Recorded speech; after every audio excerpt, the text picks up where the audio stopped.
Всем привет, меня зовут Юлия Гендина, и вы находитесь на моем канале, который посвящен интерьерному вязанию. Но, как вы понимаете по этой картинке, скорее всего, в видео речь пойдет не про интерьерное вязание, потому что у нас сейчас зима, нужно утепляться, а про варежки. Варежки непростые. Сейчас я вам покажу кое-что, и вы поймете, какие будут варежки. Да, не удивляйтесь, это носки, но варежки я вяжу по тому же принципу. Носки я вяжу от мыска вниз сюда. В данном случае это наш с вами совместный проект, называется «Ленивые жаккардовые носки». Если вы еще не в проекте, пожалуйста, в описании к этому видео пройдите по ссылке. Там вообще прекрасный, чудодейственный проект, который заразил уже почти 1000 человек. Куча носков уже связана. Так вот, что общего между вот такими носками и такими варежками? Наверное, вы уже догадались. Во-первых, и в носках, и в варежках я использую технику ленивого жаккарда. Это отличный выход для тех, кто не любит, чтобы путались клубки, и кто не любит управлять одновременно несколькими нитями в одном ряду. Ленивый жаккард позволяет все это делать. Хоть и двухцветное вязание, но на самом деле в каждом ряду всего один цвет. Тот же принцип, что и в мозаичном вязании крючком. Поэтому, собственно, я и использовала и в носках, и в варежках ленивый жаккард спицами в данном случае. Кроме того, и носки, и варежки я вяжу сверху. То есть носки от пальцев и варежки тоже от пальцев. Эта техника позволяет мне вязать их одновременно парой, что позволяет решить довольно распространенную проблему одной варежки или одного носка.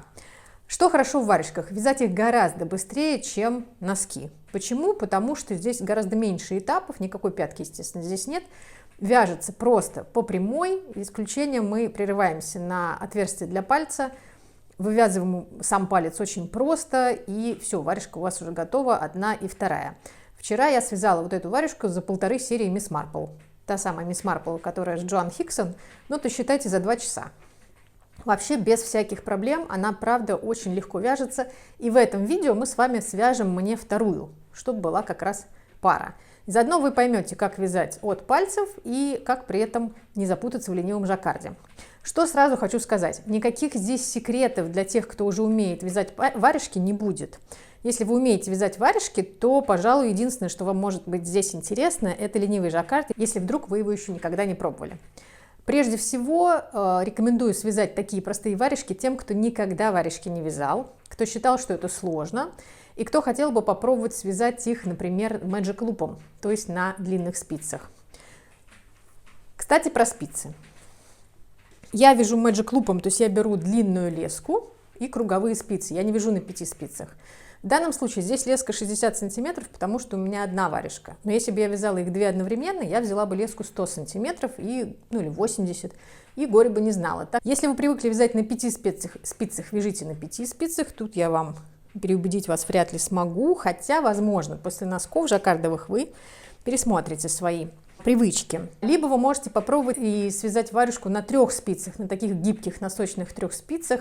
В прошлом видео я делала на них обзор, если вы не смотрели, то посмотрите. Возможно, вы, так же как и я, никогда в жизни такое не пробовали, будете слегка удивлены. Оказывается, это правда довольно удобно.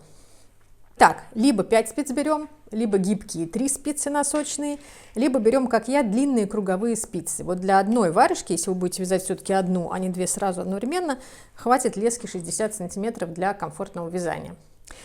Что еще? Про пряжу. Если вы вяжете впервые и варежки будут для вас тренировочными, то возьмите пряжу толстую, как я. Я взяла пряжу, по-моему, это 200 на 100, ну, то есть 200 метров в 100 граммах. И спицы я взяла, по-моему, 3,5.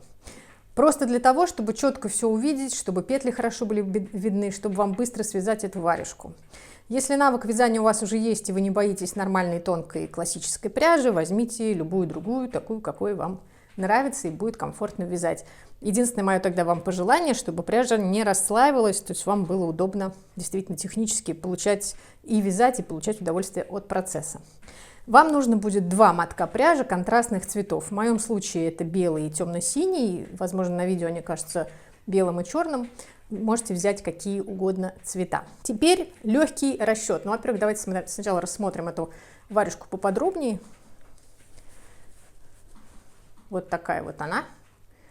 Узор здесь только на этой части варежки. Почему? Потому что мне лень было рассчитывать так, чтобы он еще и вписался в палец. Если вы обладаете такими навыками или вам захочется мозг немножко помучить, то можно распространить узор и на всю варежку. У меня такой задачи не было, у меня была задача показать вам очень простую конструкцию вязания.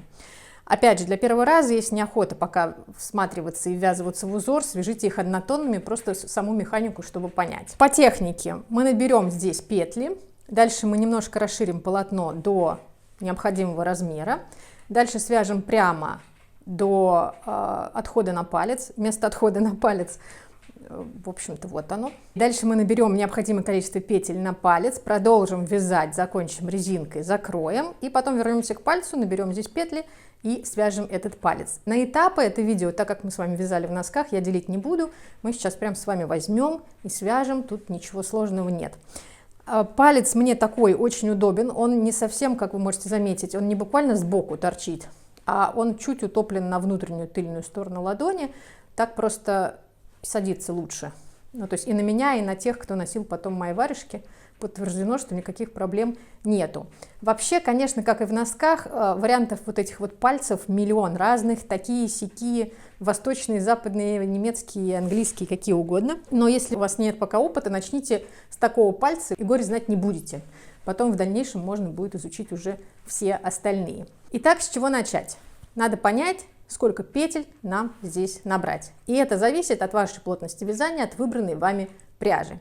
По своему опыту могу сказать, что если мы вяжем из толстой пряжи, то для взрослого человека начальное количество петель обычно здесь равно 8. Почему 8? Вот в данном случае, кстати, я набрала не 8, а 10 петель, расширила их до 20, мы здесь с вами будем в каждом ряду делать прибавки, и в итоге вот эти 20 петель на каждой спице мне чуть-чуть великоваты. Раньше было все нормально, но сейчас, я не знаю, то ли рука начинает усыхать, то ли еще что, но видите, немножко я бы здесь поуменьшила.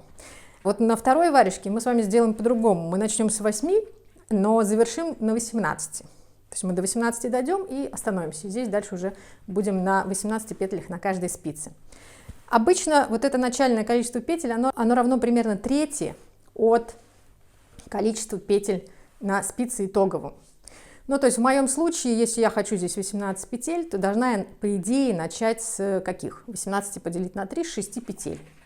Но я начну с 8, и от этого будет зависеть, собственно, вот мой угол здесь. То есть если мы хотим здесь поострее варежки, то надо набрать меньшее количество петель и его расширять, тогда здесь будет острый кончик. Если мы хотим, чтобы он чуть сглаженный был, мы тогда начинаем с большего количества петель. Но вот я, повторю, начинала на первой варежке с 10, но немножко она такая получилась, видите, ну, слишком сглаженная. Я бы хотела чуть поострее, поэтому вот как раз на второй варежке начну с 8. Соответственно, если вы берете другую пряжу, более тонкую, то нужно связать образец, нужно понять, сколько у вас петель вот здесь вот на одной спице будет, и треть этого количества и будет составлять вашу вот эту вот макушку. Теперь сразу скажу про ленивый жаккард. В описании к этому видео вы найдете ссылку на Google Doc, на таблицу. И в этой таблице я вам дала для затравки несколько схем, которые подойдут для вывязывания ленивого жаккарда. Эти схемы небольшие, с маленьким раппортом, и очень просто вяжутся. Я взяла из них две, вы в файле их увидите, вот эту схему и вот эту, они будут две верхних, но вы можете располагать их, во-первых, в любом совершенно порядке, во-вторых, к ним добавить еще одну, в-третьих, не делать прерывающуюся вот эту полоску, в общем, как хотите. Можете вообще для тренировки один только узор связать и на этом успокоиться. А про то, почему у меня не сплошняком вся варежка из узора, я уже ответила, потому что надо было бы тогда вписывать палец в этот узор. Я пока, лень было, в общем, с этим разбираться, поэтому я сделала вот так. Но, по идее, можно сделать, например, всю вот эту сторону с узором, например, а палец нет. Ну, как вам захочется. Напоминаю, тренировочные варежки, потратьте на них 2 часа своего времени, получите от меня необходимые навыки и дальше, пожалуйста, экспериментируйте, пробуйте и вяжите на здоровье. Также в описании к этому видео вы найдете ссылку на чат, где можно будет задавать вопросы и делиться своими успехами. Ну а теперь приступим. Начинаем с узелка, его еще называют лассо. Накидываем нить и протягиваем большой хвостик через петлю. Идея этого лассо в том, чтобы, потянув за длинный хвостик, вы уменьшили петлю. Я надела этот узелок уже на спицу, на одну, вторую прикладываю сверху, здесь придерживаю узелок пальцем и начинаем набирать петли. Мы с вами хотели, точнее я хотела 8 петель. набирать, прям буквально начинаем их накручивать, смотрите. 1, 2, 3, 4, 5, 6, 7, 8. Накрутили. Теперь я всю эту конструкцию поворачиваю к себе. Проверяем. 2, 4, 6, 8 петель. Вы будете смеяться, но вот мы их уже и набрали. Теперь мы будем их провязывать. Не волнуйтесь, никуда ничего не денется. Сейчас аккуратно, вот я придерживаю просто всю эту конструкцию пальцами и вынимаю нижнюю спицу. И с первой петли начинаю провязывать лицевые. То есть я завожу вот так слева направо и провязываю все эти 8 петель лицевыми. Пусть вас не пугает, что они становятся какими-то большими. Вот. Проверим на всякий случай. 2, 4, 6, 8. Теперь леску вот так подтягиваем, потому что нам теперь нужно провязать петли обратной стороны. Вот здесь вот первый у нас наш узелок, который мы завязывали. Мы его снимаем со спицы аккуратно. Сняли, потянем, распустился. Все, это наш хвостик, он нам ни зачем больше не нужен. Вынимаем нижнюю спицу и теперь провязываем верхние петли. Первая петля нам грозит растянуться, мы ее поправим, потянув за хвостик. Проверяем с обратной стороны, у нас должно быть те же 8 петель.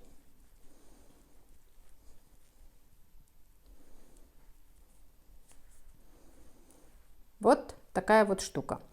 Теперь мы будем дальше по кругу вот так обвязывать. Сначала одну спицу, потом вторую, одну спицу, вторую. Не забудьте на начало ряда повесить маркер. Это обычно помогает ориентироваться, находимся ли мы в начале ряда или в середине. Или если вдруг лените за маркером, как мне, то для меня свидетельство, что у меня начинается новый ряд, это вот этот хвостик, который с левой стороны болтается.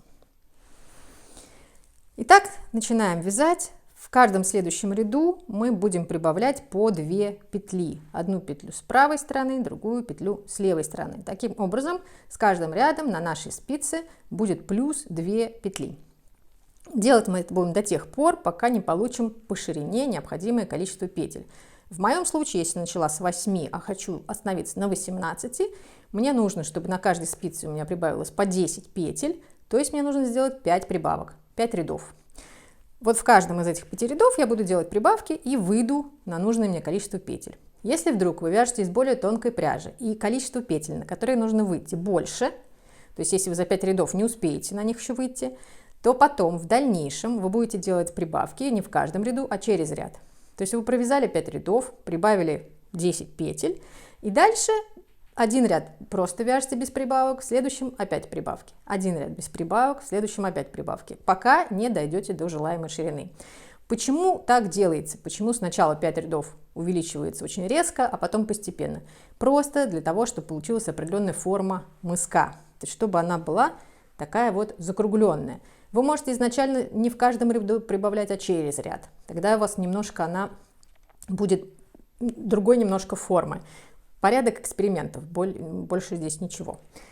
Итак, начинаем сразу же делать прибавки, но для начала, прежде чем делать прибавочную петлю, мы провяжем 2 петли справа и слева, чтобы прибавки были здесь после этих 2 петель, а здесь до них, чтобы получилась красивая косичка. Опять, все дело в красоте. Я делаю прибавки и с протяжки, мне так удобно. То есть вот эта штука у нас есть между петлями, вот эта вот протяжка. Вот я еще вот так ее покажу.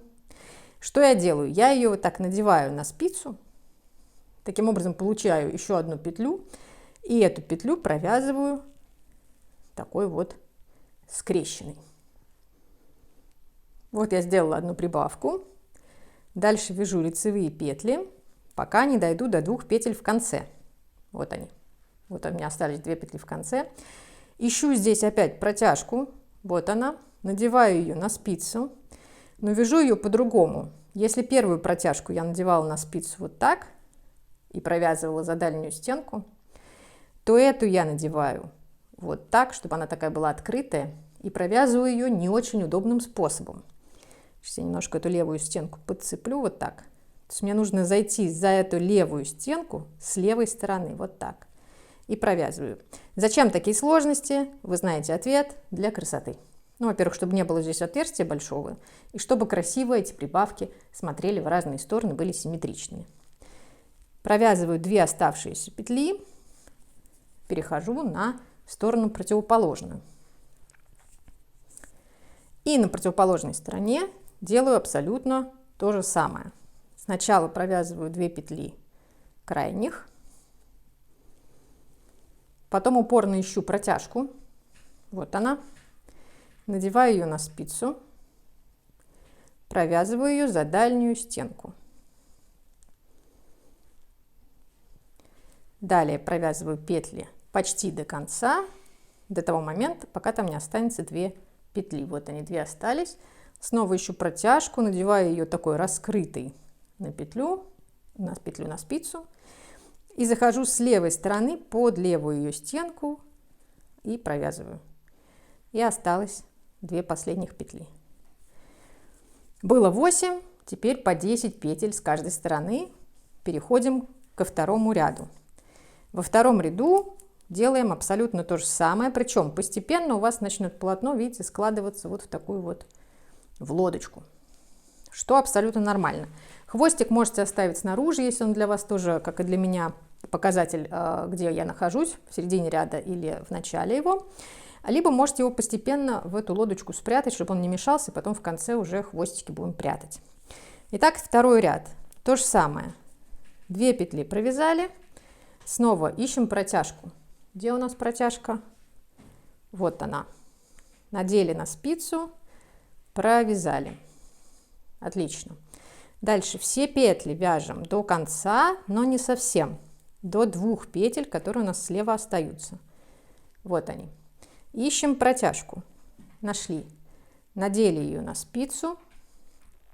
Неудобно провязали. Что поделать? Вот я, чтобы зайти вот под эту дольку, немножко вытягиваю ее на себя. Провязали. Оставшиеся 2 петли. Переходим на вторую сторону. Видите, я уже складываю полотно, чтобы удобнее было вязать. То же самое. 2 петли провязали. Ищем протяжку. Вот она. Провязали протяжку. Дальше вяжем петли до конца. Почти. На самом деле до 2 петель, которые у нас в конце останутся. Дошли до них. Ищем протяжку. Надели ее на спицу вот такой открытой. Неудобно провязали за левую стенку. Так, провязали. И последние 2 петли. Почему мы начинаем и заканчиваем этими 2 петлями? Просто, чтобы получилось вот здесь вот она, вот эта вот косичка. Можно оставлять по 1 петле. Здесь после первой делать прибавку, здесь до первой. Тогда получится потоньше эта косичка. Опять же, вы знаете ответ: для красоты. Итак, мы продолжаем вязать, пока не достигнем нужного количества петель. Встречу вас, в моем случае, буквально через несколько рядов, когда у меня уже будет по 18 петель на каждой спице. Итак, я дошла до нужной мне ширины и даже повесила маркер, чтобы мы всегда видели все-таки четко, где я нахожусь, потому что я хвостик убрала туда в лодочку внутрь. И теперь мы переходим на вот эту часть варежки. То есть вот мы связали, уже вяжем от пальцев. Вот мы связали верхушку. Теперь мы прямо идем до места начала пальца. То есть вот до сюда. Если мы не делаем узор, то мы просто идем по кругу лицевыми петлями, пока не дойдем до нужного места. Но если вам скучно, как и мне, то давайте сейчас запилим какой-нибудь небольшой узорчик. Ну, чтобы у меня варежки были одинаковые, я запилю буквально такой же. Но для начала, как только мы вышли на нужное количество петель, я бы рекомендовала все-таки провязать парочку рядов буквально до начала узора, ну, чтобы у вас узор не сильно упирался прямо в верхушку. Не знаю, опять же, вы знаете ответ на то, что я сейчас говорю, для красоты. Хотите, чтобы сразу узор начинался после прибавок, пожалуйста, можно начинать его сразу, но я предпочитаю пару рядов провязать. А пока я провязываю эти пару рядов, я вам расскажу про работу ленивым жаккардом. Как я и говорила, в описании к этому видео вы найдете ссылку на схемы. Так вот, открываем эти схемы, распечатываем или открываем на телефоне, где вам удобно, и смотрим. Собственно, ничего там страшного нет. Схема для ленивого жаккарда выглядит как и схема для обычного жаккарда абсолютно, как и схема для вышивки. Там есть в ней свои нюансы именно в построении, но мы сейчас не про это. Нам с вами нужно понять, как по ней вязать, то есть как работать с такой схемой. Очень просто. Главное правило ленивого жаккарда, как и мозаичного вязания крючком, состоит в следующем. Цвет один в каждом ряду. То есть в каждом ряду мы работаем с одной нитью. Это железно. Второе правило. Этот цвет мы меняем в каждом ряду. То есть чередуем один раз черный, другой белый. Один черный, другой белый. И так строго по очереди. Вот давайте пристально посмотрим на нашу схему. Вот мы видим справа пронумерованы ряды. Слева у нас циферками обозначен раппорт. То есть раппорт узора в данном случае 4 составляет. Это значит, что можно рассчитать, чтобы, если вы хотите, чтобы раппорт узора целиком уместился в окружность, то есть в количество петель по кругу, вам нужно проверить, чтобы это количество было кратно 4. Я в данном случае абсолютно не заморачивалась на эту тему, но не будет там ровного стыка на боку, мне абсолютно не важно. Но если вам важно, имейте в виду, что нужно выйти на такое количество петель, которое будет кратно раппорту выбранного вами узора. Итак, как же работать? Первый ряд мы, допустим, будем вязать черным цветом. Значит, вы можете для своего удобства с правой стороны сразу отметить. Около первого ряда поставить там Ч, черный цвет, у второго Б, белый цвет. Итак, чередуем черный, белый, черный, белый. И дальше мы смотрим на цвет клетки в ряду. И если он совпадает с цветом нашей рабочей нити, значит, указанные петли мы провязываем. Все остальные клетки, которые представляют из себя цвет другой нити, мы спускаем. То есть мы переводим на спицу, не провязывая. Вот и все правило. Давайте на практике попробуем, и вы поймете это очень хорошо. Мы сразу же вводим другой цвет. Итак, в первом ряду мы видим, мы вяжем черным цветом, значит, мы обращаем внимание только на клетки черного цвета. Первая же клетка у нас черная. Это значит, что мы ее провязываем лицевой. Следующая клетка у нас белая. Белая — это не наш цвет в данном случае. Не в этом ряду он главный, он второстепенный. Значит, эту петлю мы снимаем. Нить оставляем за работой. Следующая петля опять черная. Провязываем. Следующая белая. Снимаем. И так мы вяжем до конца ряда. Как вы понимаете, вот мы и получаем ту картину, которая на схеме. То есть у нас черные клетки черные, белые клетки белые, за счет того, что мы их просто сняли, не провязывая. На что здесь нужно обратить внимание? Пока вяжу, вам скажу. Конечно, ленивый жаккард отличается от классического не только сложностью исполнения, ленивый гораздо проще, но и тем, что полотно получается гораздо более эластичное. Но когда я говорю, что оно гораздо более эластичное, это не значит, что оно прям совсем классное, эластичное, как будто это лицевая гладь. Отнюдь нет. И вы в ваших руках сделаете это полотно действительно более эластичным за счет того, что вы не будете его сильно затягивать. Ну, то есть вот мы провязали лицевую петлю. Дальше мы, когда снимаем, оставьте на нее немножко места здесь, в рабочей нити. То есть не подтягивайте сильно здесь рабочую нить. Все-таки это как будто бы петля здесь есть, мы просто ее сняли. И за счет этого, то есть чуть натяжение ослабьте, чтобы это место в полотне было, и тогда оно у вас... рисунок не будет ничего стягивать. Поэтому расслабляться здесь уж прям совсем не нужно. Все-таки нужно следить, чтобы нить лежала посвободнее. Можно взять побольше спицы, например, на этот фрагмент, где будет узор, можно взять там на полразмера больше спицы. Вот такая у нас картинка получается. Мы провязали почти до конца ряда. Первый ряд готов. Переходим на второй ряд. Во втором ряду, как и обещали, мы меняем цвет. Следите, чтобы клубки четко лежали, один с одной стороны, другой с другой. И я здесь не перекрещиваю нити, когда перехожу на другой ряд, но можно их и перекрещивать для пущего удобства. Этот хвостик я иногда сразу связываю здесь, а иногда просто прячу потом. Итак, переходим на белый цвет, на следующий ряд. Смотрим на схему. Мы в белом ряду, поэтому нас интересуют клетки белого цвета. И сразу мы первые две видим белые. Поэтому вяжем первые две белые. Третья у нас синяя, она здесь не главная, поэтому мы ее снимаем нить за работой. И дальше 3 белых, одну снимаем. 3 белых, одну снимаем. И так до конца ряда. Вот так вот еще можно расслаблять полотно. 3 белых, одну снимаем. Дополнительный вам контроль, правильно ли вы провязываете рисунок, следующий может быть. Обычно в таких вот мозаичных узорах не бывает, чтобы вы много подряд петель снимали. Клетки не нашего цвета, обычно они по одной. То есть мы не снимаем много петель сразу. Видите, вот здесь вот клетки второго цвета, черного, они по одной.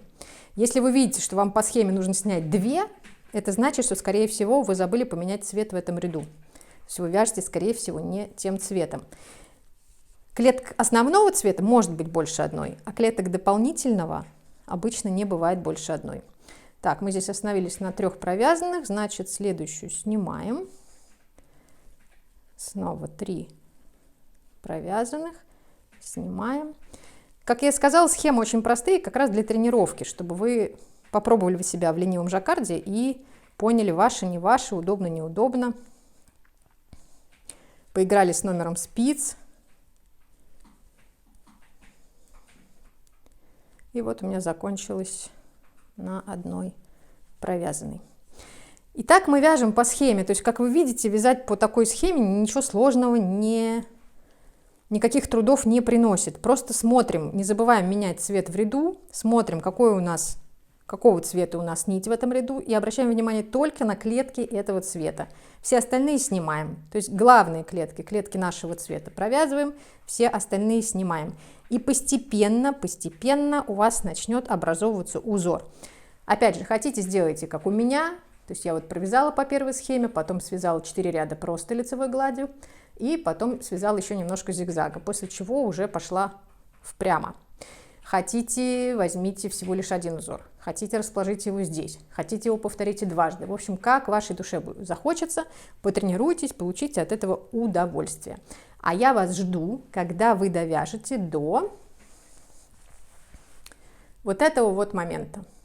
То есть вы вяжете эту вот штуку, основное полотно для варежки, примеряете его, и когда вы упретесь в место, где у вас начинается палец, то здесь остановитесь, мы с вами сделаем отверстие для этого самого пальца.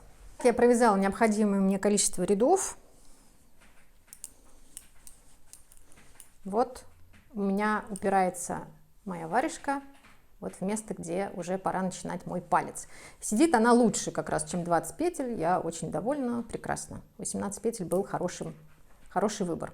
Что теперь? Теперь нам нужно с этой стороны, тоже обратите внимание, какую вы вяжете варежку. Я связала уже правую, вот сейчас буду вязать левую, соответственно, мне вот моя сторона для пальца.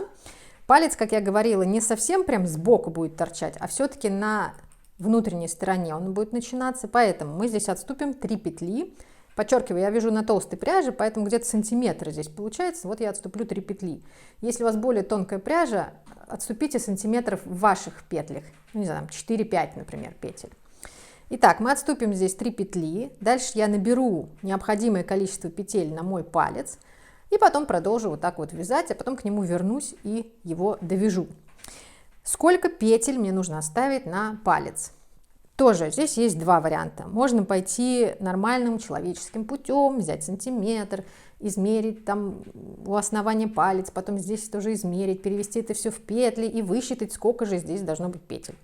Но опытным путем я для себя вывела, что если я вяжу из такой толстой пряжи 200 на 100, то я обычно оставляю 13 или 12 петель. Но вот такой получается палец. В нем не туго и хорошо. Вот. У меня маленькая рука, правда. Как еще можно это проверить? Можно вот так вот взять. Убьют меня сейчас профессионалы. Ну, в общем, вот так вот. И прикинуть, сколько у вас тут петель по окружности получается на этот палец. В общем, я буду оставлять 13 петель. Дальше. Эти 13 петель нужно на что-то снять. Можно снять, конечно, их на бросовую нить, но потом их поднимать с этой бросовой нити будет неудобно. Что я делаю? Я беру какую-нибудь толстую пряжу контрастного цвета и набираю ею цепочку воздушных петель крючком. Ну, нашу с вами цепочку воздушных петель, которую мы хорошо знаем. У этой цепочки, у нее с одной стороны получается такая косичка, а с другой вот эти нам знакомые перемычки. Так вот, я буду цепляться спицами за эти перемычки и таким образом наберу необходимое мне количество петель на вот эту цепочку. В ней здесь больше петель, чем мне нужно, как раз чтобы хватило. Она легко просто распускается потом. То есть, когда нам нужно будет эти петли вернуть на спицы, мы просто там потянем, она распустится, очень удобно. Поэтому рекомендую вот не бросовую нить, а сделать себе такую вот цепочку из воздушных петель. Итак, что я делаю? Я сейчас провяжу 3 первых петли,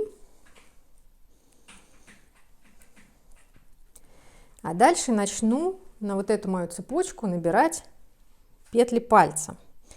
То есть я прям беру вот так вот, ввожу спицу за вот эту вот перемычку и протягиваю нитью. Здесь немножко только подтяну. Вот. Вот одну набрала.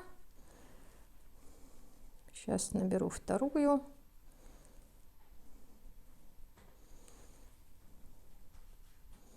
Тут надо этот процесс выдержать, зато потом, честное слово, будет очень удобно, прямо очень-очень. Набираем необходимое нам количество петель. Здесь у нас остается косичка, вот. А здесь мы набираем эти петли. Итак, вот мои 13 петель готовы. Я их набрала, складываю вот так гармошкой, чтобы мне вся эта конструкция не мешала. И возвращаюсь к своим петлям на варежке. Продолжаю вязать по кругу. То есть сейчас эту спицу провяжу, потом заднюю спицу провяжу. И в следующем ряду мы просто провяжем с вами все спицы вот передней части вместе с пальцем. То есть вместе с этими 13 петлями, которые я набрала вот здесь вот. То есть мы в первом ряду их провяжем, а потом мы начнем их постепенно, попарно убавлять, чтобы вернуться к тому количеству петель, которое у нас изначально было.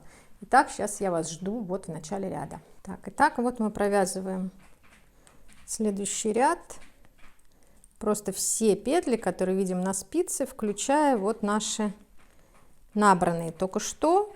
Провязываем так же, как будто это петли со спицы, за переднюю стенку.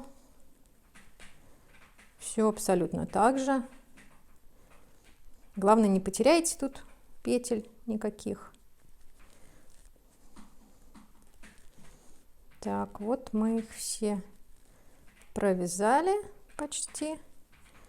И теперь переходим на те петли, которые у нас изначально были. Можно вот эти хвостики сюда вывести. То есть мы таким образом сформировали вот это вот отверстие, из которого у нас потом пойдет палец.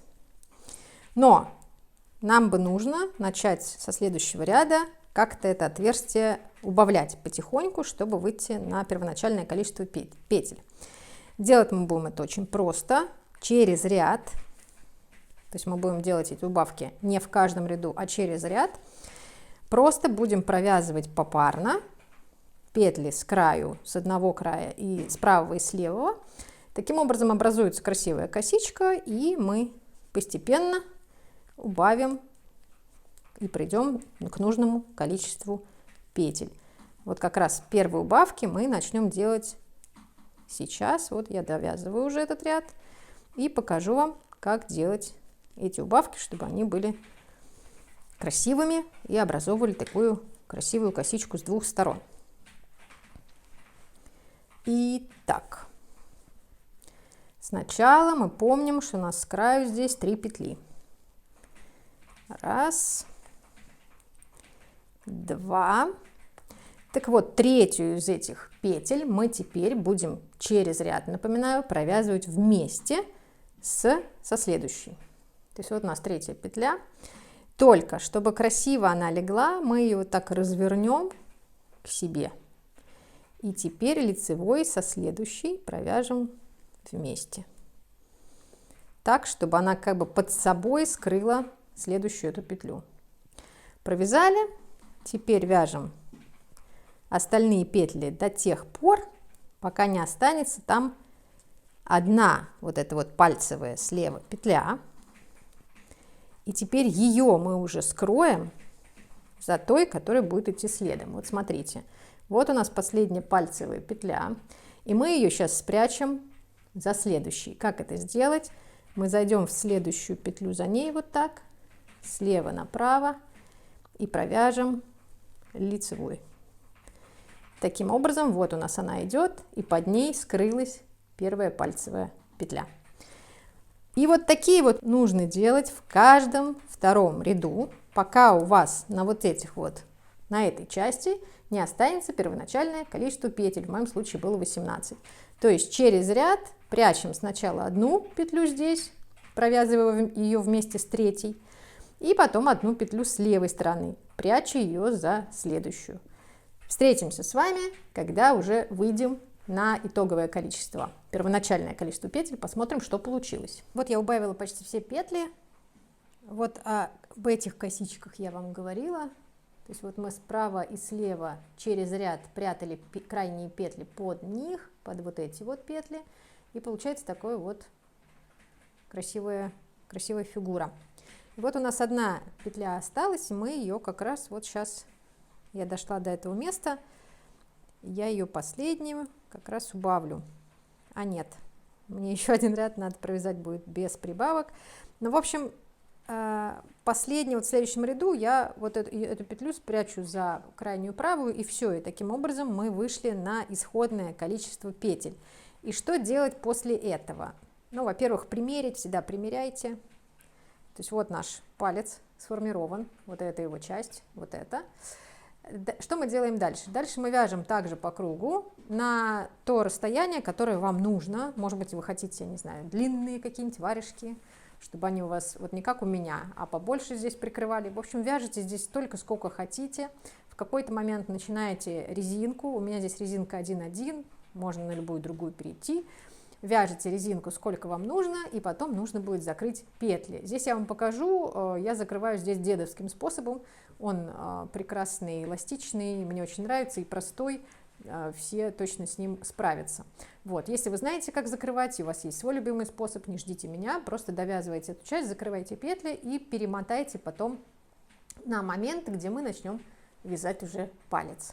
Итак, жду вас в конце манжеты, покажу закрытие, и дальше останется вязать только палец, и варежка готова. Готова с вами поделиться результатом. Вот я провязала пару, ну, мне кажется, да, тут 2 ряда после возвращения к исходному количеству петель. Потом провязала резинку 1,1. И теперь я готова закрывать. Обещала вам показать дедовский способ, которым пользуюсь довольно часто. Он простой, эластичный, без прикрас. Первую петлю провязываем лицевой, маркер убираем. Следующая петля изнаночная, значит, делаем накид от себя. Вот так. Придерживаю накид, провязываю изнаночной, а дальше смотрите, что делаю. Ввожу спицу во вторую петлю, перекидываю ее через первую. Дальше то же самое делаю с первой петлей. Перекидываю ее, и получается вот такая вот штука. Дальше. Следующая лицевая петля, накид к себе. Провязываю лицевую и снова вторую петлю перекидываю через первую и теперь правую через левую. Следующая изнаночная, накид от себя. Провязываю изнаночную и снова перекидываю одну и вторую. Следующая петля лицевая, накид к себе, провязываю лицевую и снова занимаюсь перекидыванием. Итак, изнаночная от себя, провязываю изнаночный, перекидываем. И таким образом постепенно вы увидите, что у вас образуется такой зигзаг. Видите, вот здесь вот ничего вы не видите, наверное. Вот так вот. Такой вот зигзагообразный край, который очень эластичный. Но я доделаю до конца, вам покажу. Действительно классно получается. Закрыла все петли, спицы убрали. Осталось дело за малым.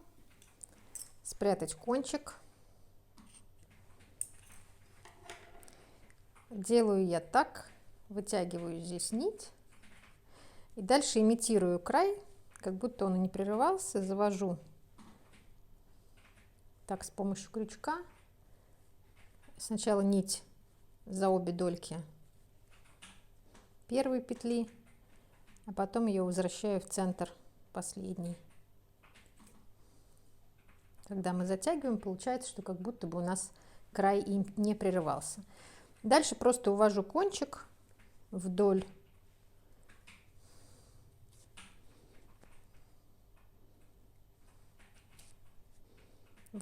петель и обязательно здесь завязываю узелок, иначе спать потом не смогу, мне будет казаться, что обязательно все распустится. Так, и осталось у нас, вот видите, край классный.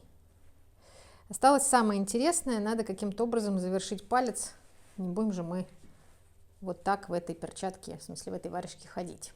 Давайте же это сделаем. Первым делом нам нужно поднять на спицу петли, которые мы откладывали для пальца. Если мы так вот натянем немножко нашу бросовую нить, то мы увидим, что вот они, эти петли, вот она за них прямо цепляется. И вот мы начинаем спицей эти петли вот так вот подхватывать. Так вот, раз. За одну из долек так вводим спицу и постепенно подхватываем. Вот я дошла до середины пальца. Другую часть, так вот спицу протяну, другую часть подхвачу уже другой спицей, чтобы было удобно потом вязать. Так.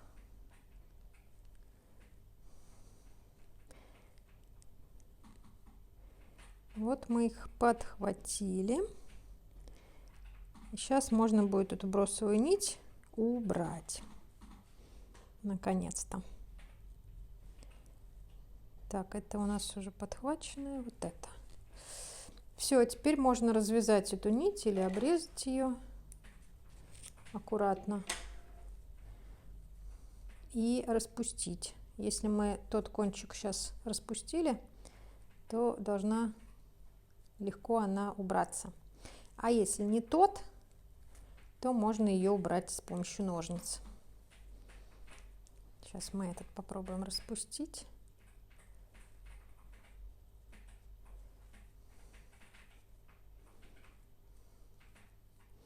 А вот это вот тот. Вот видите, о чем я говорила, что она хорошо очень распускается.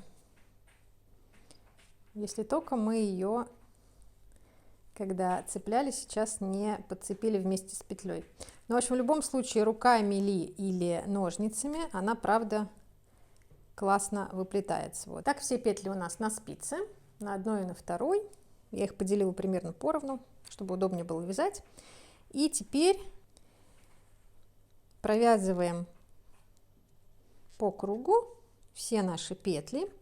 Но, чтобы у нас не было отверстия в основании пальца, мы сейчас еще пару петель наберем дополнительно. Вот мы провязали одну спицу. Сейчас провяжем вторую спицу.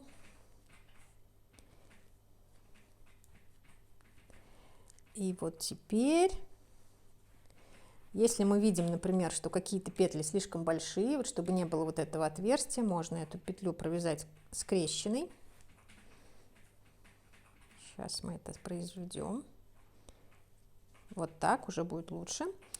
Так вот здесь у основания пальца, чтобы у нас не было вот здесь вот, чтобы у нас не было никаких отверстий, мы сейчас наберем еще пару петель. Но будем их набирать таким образом, чтобы вот эти вот косички из петель у нас остались нетронутыми. То есть мы захватим петли изнутри. Вот отсюда с ближайшей какой-нибудь перемычки зацепимся за изнанку. Сейчас я вам покажу, что я имею в виду. То есть, чтобы у нас вот эта вот полоска шла и не прерывалась, мы сейчас вот так возьмем и, например, подхватим вот здесь вот и наберем дополнительную петлю. И точно так же мы поступим на другой спице.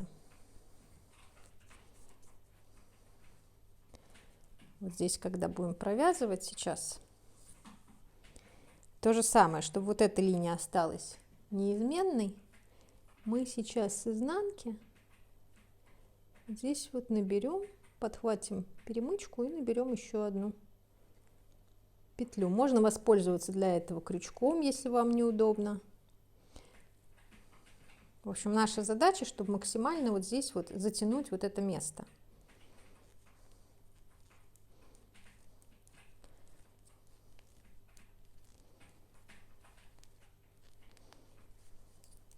Вот здесь, видите, чтобы максимально не было никаких отверстий. Обычно 2 петель для этого достаточно. Если нет, можно еще одну здесь из центра набрать. Тогда, чтобы уж точно было все утянуто. И старайтесь там поплотнее подтягивать нить, чтобы минимизировать вот это вот расстояние. И дальше все, мы вяжем по прямой палец. Я его никак не сужаю, пока не дойду до середины ногтя. Сейчас я вам покажу, где это примерно.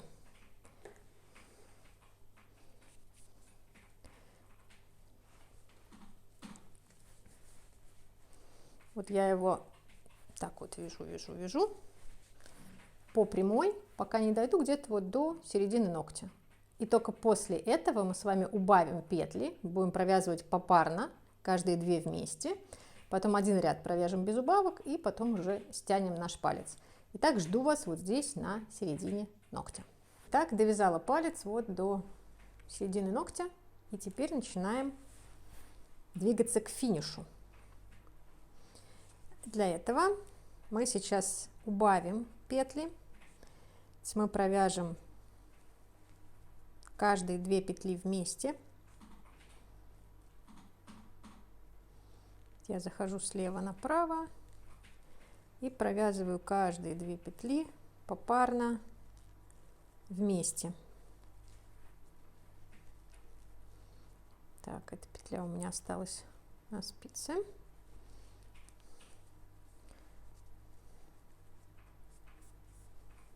Так, сейчас мы ее перегоним сюда, на эту спицу.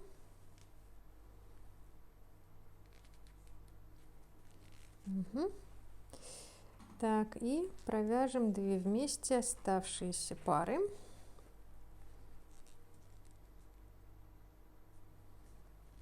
До конца ряда. Таким образом у нас вдвое сократится количество петель. Следующий ряд мы провяжем просто лицевыми, ничего не будем сокращать.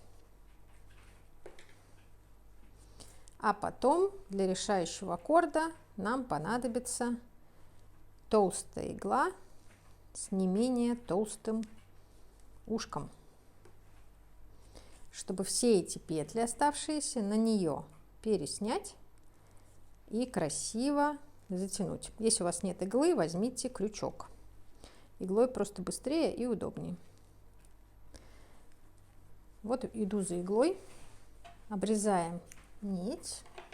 Вот у меня игла. Сейчас мы очень удобно все петли на эту иглу переснимем.